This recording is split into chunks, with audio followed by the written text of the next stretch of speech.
Hi guys, this is Annapurna Singh. Welcome to my YouTube channel maths learner. हम UP TGT mathematics में algebra या बीजगणित के क्वेश्चन कर रहे हैं। आज एक नया क्वेश्चन लेकर आए हैं हम। यूपी टीजीटी 2016 में भी आया है और 2019 में भी आया है। ठीक है। The equations 2x minus k y plus 7 equals to 0 and 6x minus 12y plus 15 is equals to 0 have no solution for. ठीक है। इसमें हमें बताना है दो इक्वेशंस दी है जिसका कोई सॉल्यूशन नहीं है, तब हमें के का मान बताना है। समीकरण 2x minus k y plus 7 बराबर 0 तथा 6x माइनस 12y जमा 15 बराबर 0 का कोई हल नहीं है। ठीक है। तो सबसे पहले हम इसके बारे में जान लेंगे। जब हमें दो समीकरण दी हुई होती हैं, लीनियर इक्वेशंस, तो उसमें तीन कंडीशंस होती हैं। ठीक है। पहले हम उनको जान लेंगे। Pair of linear equations. ठीक है। Pair of linear equations a1x plus b1y plus c1 बराबर 0। दूसरी question a2x plus b2y plus c2 बराबर 0। ठीक है।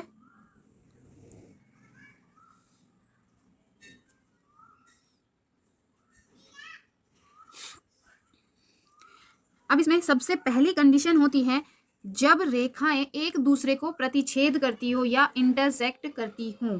ठीक है। जब रेखाएं एक बिंदु पर एक बिंदु पर क्या करती हैं? प्रतिच्छेद प्रतिच्छेद या इंटरसेक्ट। ठीक है। या इंटरसेक्ट करती हैं। ठीक है। और इसका क्या होता है? केवल एक हल होता है इन समीकरण का। क्या? केवल एक हल होता है। ठीक है। तब कंडीशन क्या होगी? a1 upon a2 does not is equals to b1 upon b2 के। ठीक है। दूसरी कंडीशन है इसकी, यहां पर तो रेखाएं एक बिंदु पर इंटरसेक्ट या प्रतिच्छेद कर रही हैं जब रेखाएं पैरेलल होगी या समांतर होंगी। रेखाएं समांतर या पैरेलल हो और इसका कोई हल न हो, जिसका कोई हल न हो। ठीक है। जब क्या होता है भाई? a1 अपॉन a2 इक्वल होगा b1 upon b2 does not equal c1 upon c2। इस कंडीशन में समीकरण के कोई हल नहीं होंगे, जो हमें इस क्वेश्चन में अप्लाई करना है। ठीक है। तीसरी कंडीशन और जान लेते हैं हम। रेखाएं संपाती होती हैं। रेखाएं संपाती होती हैं। ठीक है। रेखाएं क्या होती है? संपाती। संपाती का मतलब होता है कि रेखाएं एक ही लाइन में हो यहां पर। ठीक है। एक रेखा इधर, एक रेखा इधर, ये एक ही लाइन में रेखा होगी तो रेखाएं संपाती होंगी। ठीक है। प्रतिच्छेद होंगी, एक दूसरे को इस बिंदु पर प्रतिच्छेद करती हैं। पैरेलल रेखाएं ऐसे होंगी और संपाती ये हो जाएंगी। ठीक है। इस समीकरण में क्या होगा? इसके अनेक, बहुत सारे हल होंगे। समीकरण के अनेक हल होंगे। ठीक है। समीकरण के अनेक हल होंगे। तो इसमें कंडीशन हो जाएगी a1 upon a2 b1 upon b2 बराबर c1 अपॉन c2 के।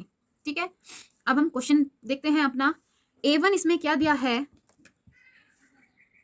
दो समीकरण दी है 2x1 minus k y plus 7 equals to 0, 6x minus 12y plus 15 is equals to 0। ठीक है।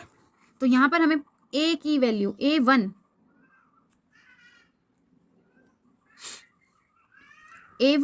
2, b1 माइनस के c1 7। ठीक है। a2 हमारे पास 6, b2 माइनस 12, c2 15। तो हमें जिस समीकरण के कोई हल न हो तो कंडीशन क्या होती है? कोई हल नहीं है। a1 upon a2 is equals to b1 upon b2 does not equals to c1 upon c2 के। ठीक है। a1 की वैल्यू है 2, a2 की value 6, B1 minus k B2 minus 12 does not equals to C1 7/15। ये तो इक्वल नहीं है किसी के भी, ना ही इसके और ना ही इसके, ठीक है, इसे तो हम छोड़ देंगे। अब ये दोनों इक्वल हैं, इन दोनों को हम लेंगे, कट जाएगा 1 3, ठीक है।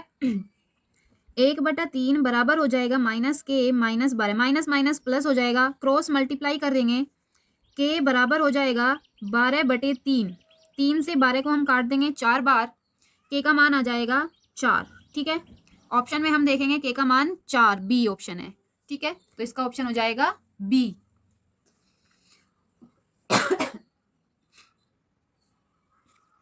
क्वेश्चन नंबर 2, क्वेश्चन नंबर 2 जो टीजीटी के 2003 में आया है। In a triangle P Q R, एक ट्रेंगल दिया है हमें पी क्यू आर, उसमें एंगल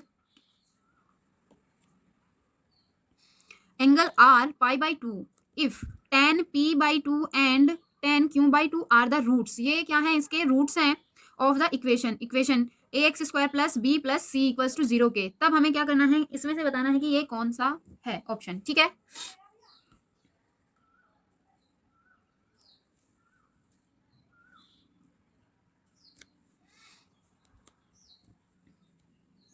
तो सबसे पहले समीकरण दिए हमें ax² plus bx plus c बराबर 0।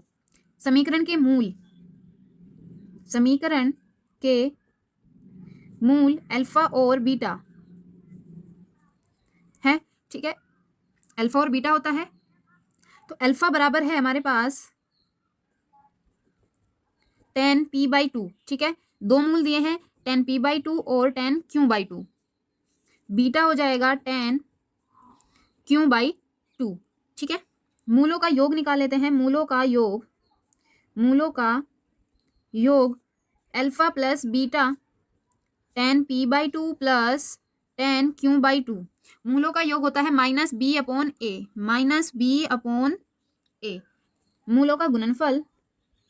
मूलों का गुणनफल alpha beta tan p/2 into tan q/2 c/a, ठीक है। मूलों का जो गुणनफल होता है वो c/a होता है, ठीक है। अब हम त्रिभुज पी क्यू आर में लेंगे, त्रिभुज पी क्यू आर में हम जानते हैं त्रिभुज के तीनों कोणों का योग कितना होता है भाई, 180। कोण पी एक त्रिभुज है पी क्यू आर, तीनों कोणों का योग कितना होता है 180। कोण क्यू कोण आर बराबर हो जाएगा 180, ठीक है। कोण आर का मान हमें दिया है π/2, तो हम इसमें रख देंगे पी कोण क्यू जमा π/2 बराबर 180, ठीक है। ये हो जाएगा कोण पी जमा कोण क्यू बराबर 180 माइनस π/2। हम जानते हैं 180 को भी हम पाई के रूप में लिख सकते हैं, तो ये हो जाएगा पाई माइनस π/2, कोण पी जमा कोण क्यू बराबर π/2। अब हमें क्वेश्चन में दिया है p/2 q/2, तो हम यहाँ भी p/2 और q/2 में बना लेंगे, तो 2 से क्या कर देंगे, भाग कर देंगे दोनों पक्षों में। 2 से भाग करने पर कोण p/2 जमा कोण q/2 बराबर हो जाएगा π/4, ठीक है। अब इसे हम यहाँ पे छोड़ते हैं।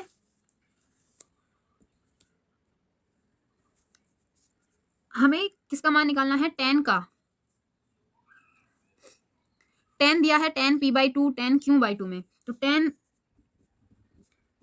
p/2 प्लस q/2 बराबर tan π/4, ठीक है।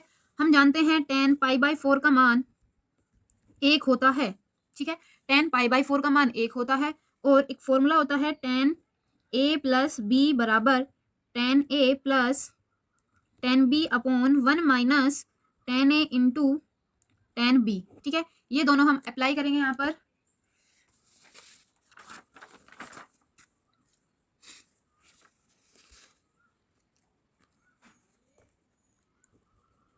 tan p/2 प्लस q/2 बराबर है tan π/4। हमने अभी पीछे देखा था tan π/4 का मान 1 होता है, यहाँ पर फॉर्मूला लगाएंगे tan p/2 plus tan q/2 1 minus 10p/2 into 10q/2 बराबर 1। ठीक है,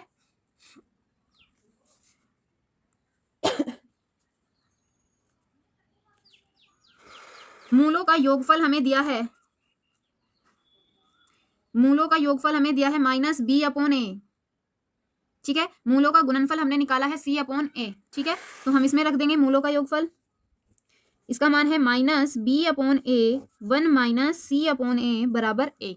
ठीक है, तो ये हो जाएगा -b/a a - c/a, a से ये कट जाएगा बराबर 1, इसकी मल्टीप्लाई इधर हो जाएगी -b बराबर a - c। तो इस c को हम इधर ले जाएंगे, ये प्लस में हो जाएगा, और b को इधर ले आएंगे, ये प्लस में हो जाएगा। तो ये हो जाएगा c = a + b। अब हमें देखना है ये कौन से ऑप्शन में है, c = a + b, ये ऑप्शन नंबर ए। ठीक है, ऑप्शन नंबर ए।